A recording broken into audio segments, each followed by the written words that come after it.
This is Matthew Cratter from Bitcoin University, and today I wanted to talk about Bitcoin and the end of history. I'm going to be referring to a famous book, which I already did in my title, called The End of History and the Last Man. This was published in 1992 and has been one of the most influential books of political philosophy written by Professor Francis Fukuyama. And the basic argument he made in this book is that in the wake of the collapse of the Soviet Union, because this book was published in 1992, where the USSR, the Soviet Union, lost and the US won, Fukuyama saw this as the triumph of liberal democracy over all other political systems. And he views history as this evolution that culminates in liberal democracy.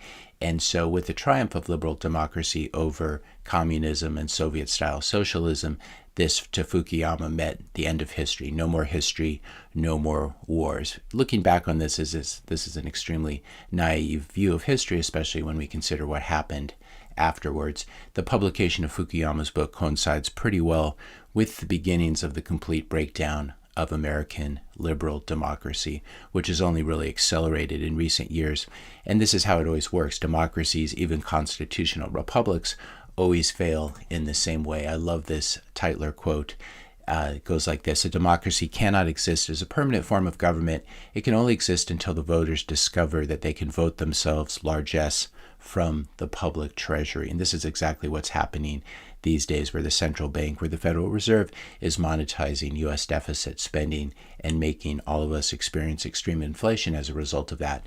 Tytler goes on to say, "From that moment on, the majority always votes for the candidates promising the most benefits from the public treasury." You can imagine this is what we're going to see in 2024 as well, with the result that a democracy always collapses over loose fiscal policy, always followed by a dictatorship.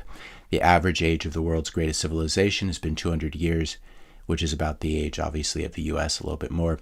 These nations have progressed through this sequence, from bondage to spiritual faith, from spiritual faith to great courage, from courage to liberty, from liberty to abundance, from abundance to selfishness, from selfishness to apathy, from apathy to dependence, from dependence back into bondage. And I think we're somewhere there between apathy, dependence, and about to slip back into bondage with the rise of CBDC. So Fukuyama got it really, really wrong in his book.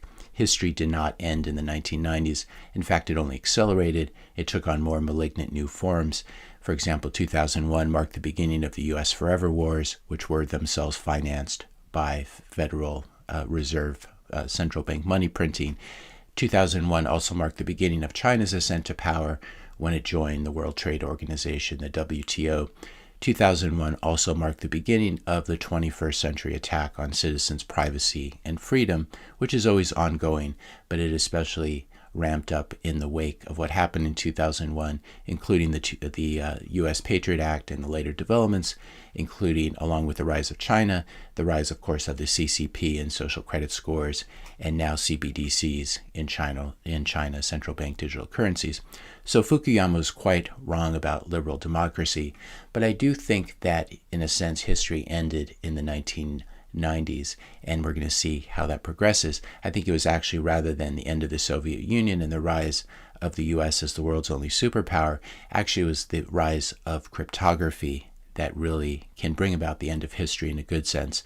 The rise of cryptography in the hands of the common people that suggests that it might still be possible to escape from the nightmare of history. This is, of course, the cypherpunks who began to be very active in the late 80s and the 90s as well. Cypherpunks, as Wikipedia says here, any individual advocating widespread use of strong cryptography and privacy-enhancing technologies as a route to social and political change. We had the famous Cypherpunks Manifesto by Eric Hughes, and I'll just read you the first paragraph, which is quite well known. "Privacy is necessary for an open society in the electronic age." And this was really written even before the internet took off for regular people. "Privacy is not secrecy. A private matter is something one doesn't want the whole world to know, but a secret matter is something one doesn't want anybody to know. Privacy," and I love this quote, "privacy is the power to selectively reveal oneself to the world." And this should exist in a pre-digital world And what the cypherpunks argued is it should also exist in a digital world. If you're enjoying this video so far, I just ask you to hit the subscribe button, hit the like button, leave a comment, a suggestion for a future video. Also tell a friend about Bitcoin University channel. That would really help out the channel and its reach. One of the cypherpunks, a guy named Phil Zimmermann, in the late 80s or 90s invented PGP, which is a form of encryption. And after doing so, he was immediately investigated by the US government for what they called munitions export without a license, treating encryption as a form of a weapon. Zimmermann retaliated by publishing PGP source code in a hardback book and then shipping that everywhere, which would be the equivalent of shipping arms overseas, according to the US government. Other people took similar code and put it on t-shirts and said basically you can't export these t-shirts because they contain cryptographic code, and so you're in violation of the government's ridiculous ban. The eventual conclusion after a couple different court cases was that cryptographic software source code and software in general, just like Bitcoin, is protected as free speech under the First Amendment, which is quite significant. I'll link to the PGP article in the description notes below. Here's an example of one of those t-shirts. You can see here it says, warning, this shirt is classified as a munitions and may not be exported from the United States or shown to a foreign national. And this was the natural form of protest. So this was what was happening in the 1990s. And I think this is really what laid the seeds, what planted the seeds that would lead to and will lead to the end of history. Of course, on Halloween, October 31st of 2008, Satoshi published the Bitcoin white paper, and then he got Bitcoin up and running in early January of 2009. And I think it's really with the invention of Bitcoin, obviously, that the cypherpunks come into their own, and so many different threads are brought together by Satoshi. And what makes Bitcoin so really very important is, for the first time in history, we have a way for everyday people to store their private property in a way that it cannot be debased. If the local fiat currency is being debased by corrupt politicians and their deficit spending, which is being monetized by the central bankers, Bitcoin will explode higher in those local currency terms, thus preserving the purchasing power of those who hold it. And this is something that anyone can hold. You don't need a private bank. You don't need to have a high net worth in order to be able to hold it. Here, for example, is a chart of the price of Bitcoin denominated in Argentine pesos, and we can see that it continues to hit new all-time highs, thus protecting the purchasing power of Argentinians who moved not just out of the peso and not just out of the dollar, but also into Bitcoin. So Bitcoin helps preserve the purchasing power of everyday people. Also, for the first time in history, we finally have a way for everyday people to store their private property, not just in a form that cannot be debased by central bankers, but also in a form where it cannot be stolen by governments. You can kill me, but you still won't get my Bitcoin. In fact, by killing me or any other Bitcoiner, you're basically making a pro rata donation to all the Bitcoiners of my lost Bitcoin if I die without revealing my keys, thus enriching all those who still control their private keys on the Bitcoin network. If you strike me down as Obi-Wan Kenobi, you can imagine him saying, my Bitcoin, our Bitcoin will become more powerful than you can possibly imagine. So really the invention of Bitcoin, which is the culmination of the cypherpunk movement, can be seen as marking the beginning of the end of history. And then hyper-Bitcoinization, when the world moves to a Bitcoin standard, would be essentially when history as we know it, have known it, ends globally. Not in the sense of the end of the world, but in the sense of the end of history being just one damn thing after another, in which the main recurring theme is stronger people killing weaker people and taking their stuff. This is something that Bitcoin can prevent. For the first time in history, we have an asset that can be easily secured by any individual, and that asset cannot be frozen, turned off, or debased, as we always talk about on this channel. And that's really never existed before Bitcoin. Since governments can no longer threaten or kill their citizens to confiscate their wealth or steal their currency, steal their wealth through currency debasement and inflation, instead, because governments can no longer kill and steal, they can kill, but they can't steal, because if they kill you, they end up donating your Bitcoin to the whole network. Instead, governments will be forced to behave more reasonably.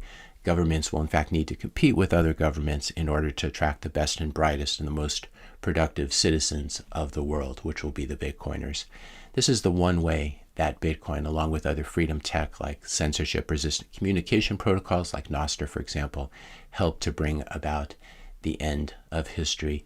Liberal democracy does not guarantee freedom, and it does not guarantee democracy, it ultimately leads to bondage, as we saw in the Tytler quote. It's only Bitcoin that brings about the end of history and guarantees these basic freedoms, along with other freedom tech like Nostr. Here's a client, for example, you can use on iOS on your iPhone to access the Nostr protocol. And you can find me on Nostr I'll put a link to this video in the description notes below. If you scroll down here, you'll see my NPub key. You can connect with me on Nostr. Basically, just download this app on your phone, and then you can copy and paste this NPub and you'll see me pop up. I haven't been posting there too much, but if I were to get kicked off of this platform or off of Twitter, this would be one way to connect with me, and that we'd all be able to connect with each other using Nostr. And Nostr cannot be censored or stopped by any government. If you want to explore more of these ideas, I encourage you to take a look at Eric Kayson's new book called Crypto Sovereignty. He's a very hardcore Bitcoiner. He's talking about something different. He's not pushing crypto, obviously. He's only talking about Bitcoin and its place in the history, in world history, and also in political philosophy. So this just came in the mail. I'm enjoying reading it.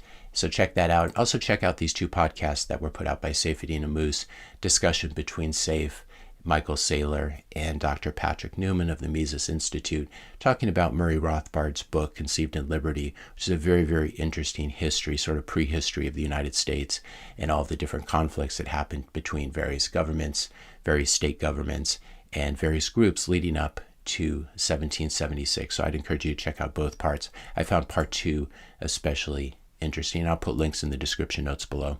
If you enjoyed this video, be sure to hit that subscribe and like button. Hit the notification bell if you want to be notified when I publish my next video. And let me know your questions and comments in the comment section below. Also, let me know if you like this kind of video. It's a little bit more philosophical than my videos normally are, that you may know about my academic background. So I sort of tend toward these kind of videos every once in a while. Thanks a lot for watching, and I'll see you in the next video.